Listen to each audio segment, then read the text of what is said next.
من نص كيلو من اللحمة هخليكي تعملي حوالي كيلو من الكفتة بمكون واحد بس، هتضيفيه على الكفتة وهتضاعفي الكمية بطريقة سهلة جدا واقتصادية، وانسي بقى انها تفك منك او تكش.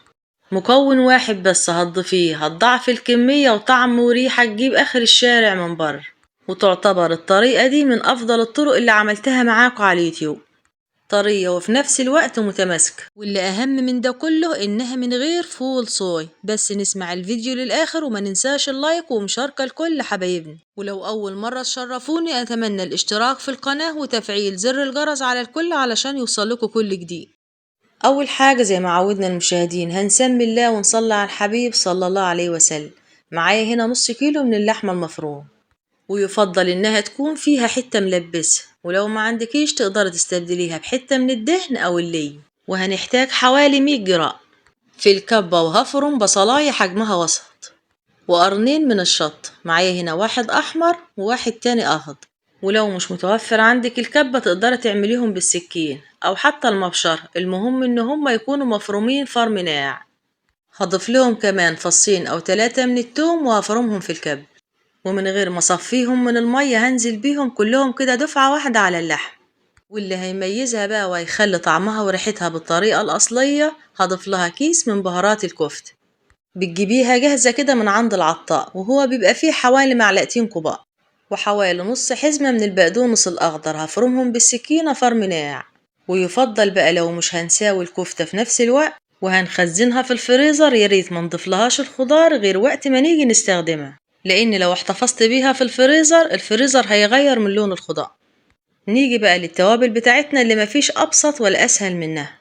ضفت معلقة صغيرة من البهار المشكل، فلفل وكمون وكزبرة، ومعلقة صغيرة من 7 بهارات او بهار اللحم، وكمية الملح المناسبة، ومكعب مرق، وده اختياري تقدر طبعا تستغني عنه. نيجي بقى للمكون اللي هنضيفه واللي هيضاعف الكمية، وغير كده كمان بيخلي طعمها حلو وعمرها ما هكش منك ولا تفك. عملت قبل كده معاكم الكفتة بطرق كتير، بس تعتبر الطريقة دي من أفضل الطرق اللي عملتها معاكم على اليوتيوب، وإن شاء الله هتجربيها بنفس الطريقة وهتدعيلي، يعني طعم وريحة وزيادة في الكمية.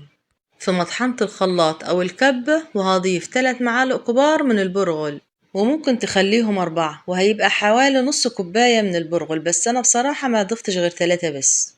فرمتهم فرم ناعم وضفت لهم حوالي كوباية من المية، وهسيبهم من نص ساعة لساعة الا ربع. بعد كده صفيتهم من المية وضفتهم على مفروم اللحم، وبإيديا وأقلب كل المكونات مع بعضها. ولو هتلاحظوا بقى ان ما ضفتش غير التوابل العادية اللي هي فلفل وكمون وكزبرة وبهار لحمة او ال7 بهارات، وما ضفتش ولا توم بودر ولا بصل بودر ولا حتى بابريكا، لان اعتبرت البصلة المفرومة اللي انا استخدمتها هي بديل للبصل البودر، والقرن فلفل الاحمر بديل لمعلقة صغيرة من البابريكا، وكمية التوم الفريش تعتبر بديل للتوم البودر. يعني يعتبر التوابل اللي كنا هنضيفها بودر ضفناها فريش، وتعتبر هي الافضل علشان بتزود معايا النكهة والطعم والريح. وانتي بتقلبي كده بقى ان قوام الكفتة مش حتة واحدة، يعني هتحسيها كده انها متفتتة. علشان كده بقى هنزلها في الكبة على جزئين وهفرمها فرمة كمان، بس حاول ما شغلش عليها الكبة كتير، يدوبك بس تلف وتعمل معايا عجينة متماسكة لما تبقى بالشكل والقوام اللي قدامكوا ده. في الوقت ده بقى العجينة بتكون طرية، لان الخضار اللي احنا ضفناه طبيعي هينزل مية، علشان كده هضيف لها مادة رابطة لجميع المكونات، وكمان تمتص كمية المية اللي بتنزل من الخضار. هضيف لها معلقة كبيرة من النشا، ومعلقة صغيرة من البيكنج باودر، ومعلقتين كبار من الدقيق. وفايدة البيكنج باودر بتخلي الكفتة هشة مش مكتوم، أما الدقيق بقى فبيمتص كمية السوائل اللي بتنزل من الخضار، والدقيق ما بيبانش خالص في الكفتة وبياخد من طعمها. ضروري جدا بقى ندخلها التلاجة بعد ما نقلبها، يعني ما حاولش اصبع فيها دلوقتي، لان التقليب المستمر المادة الدهنية اللي احنا ضفناها مع اللحمة بتاخد من درجة حرارة ايدي، فلما بدخلها التلاجة بترجع تتماسك واقدر اشكلها كويس. وزي ما قلتلك في اول الفيديو ان الطريقة دي مختلفة عن اي طريقة عملتها معاكم قبل كده على اليوتيوب، وكنا بنصبع الكفتة يا بعصير طماطم وتوابل يا مية بصل، اما المرة دي بقى فانا هصبعها بصوص الكاتشب. معايا معلقتين كبار من صوص الكاتشب، ضفت لهم حوالي 4 معالق كبار من المية ودوبتهم مع بعض كويس، وهيدي لها نفس اللون والشكل اللي شفتوه في اول الفيديو. ومش كده وبس، وبيحسن من طعم الكفتة كمان. تقدري تشكليها بقى على ايد المعلقة او سيخ الشواية بتاع البوتاجاز. انا استخدمت النهاردة السيخ الخاص بالشواية. ببل ايدي في صوص الكاتشب والمية، واخد قطعة من الكفتة واوزعها على السيخ، وكل اللي انتهى من تحضيرها احطها في صينية مدهونة بمسحة خفيفة خالص من الزيت. ومش بنحتاج اننا نعمل قاعدة او ديسك من الخضار في قاع الصينية، هي يدوبك بس مسحة من الزيت. بنفس الطريقة دي بقى والمقادير والمكونات اللي عملناها مع بعض دي بقى تقدري تعملي بيها وصفة البرجر، ومن غير ما نحتاج اننا نضيف له فول صويا ولا بقسماط، وهيطلع معاكي بنفس النتيجة وعمره ما هيكش معاكي وقت التسوية. بس هتستبدلي كيس بهارات الكفتة بكيس بهارات البرج.